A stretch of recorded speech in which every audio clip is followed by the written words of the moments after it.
Hey, welcome to We Talk Fights. We got UFC 327 coming up tomorrow. We got 12 fights on the card. I think there's 3 on the early prelims. We'll start off with those. First, we got Chuck Buffalo, Charles Radke against Francisco Prado. Francisco Prado is 1-4 in the UFC. His only win was a ground and pound against Otman Zaitar. And that guy just really wasn't UFC quality. And I don't think Francisco, anybody can get chinned, right? You know, these guys all punch hard. Anybody can get caught. But I don't think Francisco is going to get a second win against Chuck Buffalo. Chuck Buffalo is a decent fighter. Trains with Bilal. And I think Charles Radke gets the W. Next, we've got Vicente Luque. He's moving up to 185. We've seen Kelvin Gastelum give Joe Pyfer, who just finished Izzy, a tough fight. I thought Kelvin was close to winning that fight. He absolutely won the third round. Joe gassed out a little bit. But I don't think Vicente, I don't know if he just took it on short notice at 185, or I don't think he's put on enough size, because a lot of times these 185ers, they walk in the ring about 205, 210 pounds. I don't think Vicente is going to be that big, but we'll see. But I'm going to take Kelvin for the win. I could even see him finishing Vicente, but I would guess decision. Next, we got Mercado Medeiros. Everybody says he's fighting out of Factory X in Colorado. I'm pretty sure Medeiros is at the lab now, the MMA lab on Bell Road, right down the street here, and he's going against Chris Padilla. I hate picking against these lab guys and these, and I've actually picked against a Red Hawk Academy guy once before, and I was correct. I hate doing it, but I'm trying to give you guys my honest opinion, not in my heart who I want to win. I'll tell you who I want to win, but I'm giving you picks of who I think will win, and that's what you should do when you're handicapping fights. So I'm going to take Chris Padilla for the win. And the fourth fight of the night, we got the girls, Tatiana Suarez against Lupe Godinez. 2 great wrestlers, right? I think Lupe's sister is like an Olympic wrestler. I think Tatiana will just I think it'll be a close fight, but I think Tatiana gets it done. Next, we got grappling heavy Mateus Gamrot against the striker Esteban Rivabic. Another one where, could he chin him? Yes. Will he? I don't think so. I'm going Gamrot. I think he just wrestle F's him the whole fight. Now, this next one could be fight of the night, right? We got Trailblazer Kevin Holland against Rude Boy. Trailblazer against Rude Boy Randy Brown.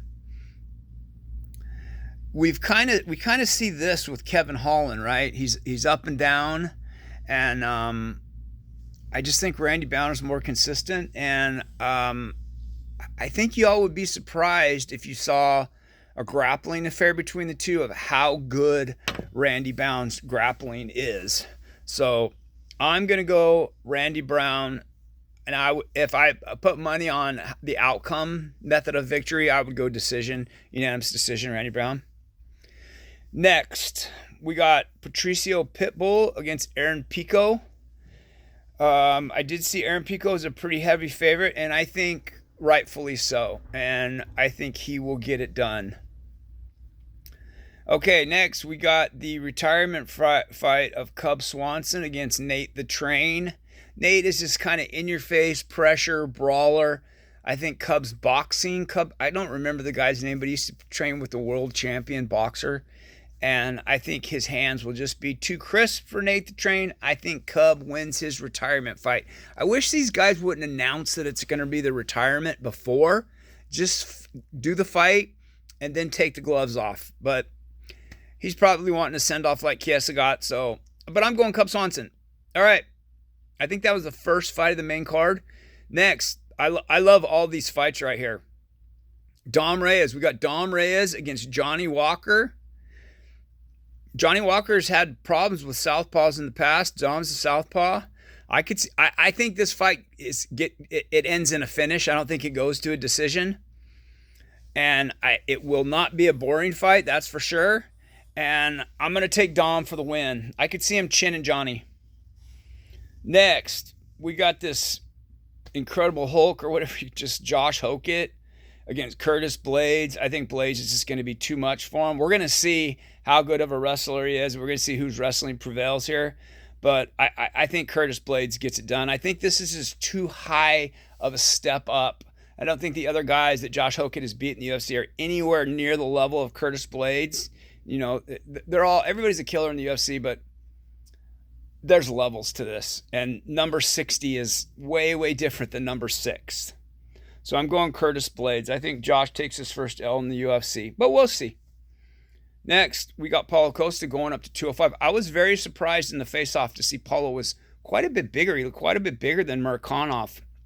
Murakhanov is 16-0. Oh, I would love to see Paulo win, but I don't think he's going to. I think Murakhanov gets it done.